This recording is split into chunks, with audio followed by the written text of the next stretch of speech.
Most people who have an anxious attachment style don't even realize they have one. So what does that look like? You always feel like there's an imbalance in your relationships. Like you give so much and then you get very little in return. You have a hard time finding security in your relationships.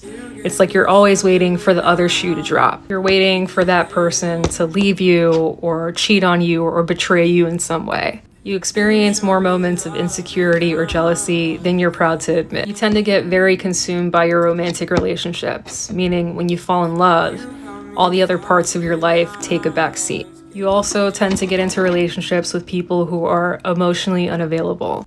So how do you heal this attachment? Well, for starters, if this resonates, then there's something that's probably lying underneath the surface that needs to be unpacked. I am a huge advocate for therapy, so if you have the resources, by all means, really consider it.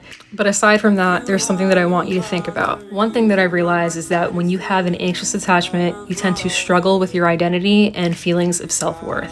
Think about it. You'll be in a relationship where you treat someone better than they treat you, and you'll accept less than bare minimum. That's gotta say something about how you feel about yourself. Somewhere in your subconscious, there has to be this idea that that person is better than you or above you. Because if you thought you were equal, you wouldn't settle for less than equal treatment. When you ask someone with an anxious attachment style to list the things that they love about themselves, generally they'll respond in this way. I'm caring, I'm kind, I put others above myself, I'm generous, I'm dependable. Deep down, they feel like their value is based on what they can do for others. If this is how you feel about yourself, I want you to now write a list of the things that you want to be. Maybe it's confident, interesting, successful, talented. And I want you to think about what you could do to achieve those things when you think about your identity. It could be finding your passion, going to school, practicing self-care,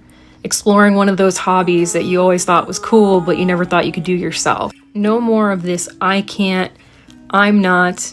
Start taking that energy that you pour into other people and start putting it in yourself. Because when you develop a strong identity, you end up realizing your value.